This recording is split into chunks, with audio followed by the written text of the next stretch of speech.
Dengue প্রতিরোধে জনগণকে সবার আগে সচেতন থাকতে হবে। প্রত্যেকের বাড়ি আঙিনা পরিষ্কার করতে হবে, ঝোপঝাড়। এবং ডেঙ্গু যে সমস্ত জায়গায় ডেঙ্গু ডিম পাড়ছে সেসব জায়গা ভেঙে দিতে হবে।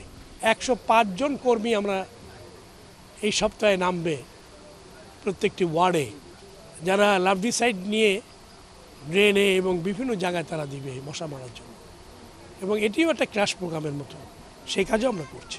শুক্রবার ও সরকারি ছুটি ব্যতীত সকল প্রকার জ্বরে আক্রান্ত সকল নারী পুরুষ মাননীয় প্রধান মহোদয় মন্ডু সাহেব তিনি আপনাদের কয়েকদিন নারী পুরুষ ও শিশুদের বিনামূল্যে চিকিৎসা সেবা আক্রান্ত সকল নারী পুরুষ জরুরি ঘোষণা।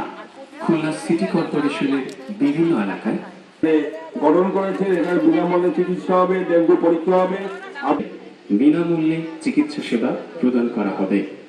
সকলকে ডাকবো আমরা। এই জন্য আপনারা একটু ভিড়টা একটু পিছনে। নগরীতে একাধিক হাসপাতাল, ক্লিনিক ও সেবা কেন্দ্র থাকা সত্ত্বেও হঠাৎ করে রোগী বৃদ্ধির কারণে চিকিৎসক সেবা ও পরামর্শের ঘাটতি দেখছি।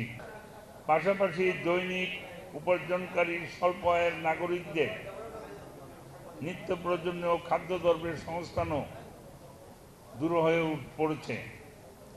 সরকার এই দুর্যোগ মোকাবেলায় সর্বাত্মক সহায়তা দিচ্ছে।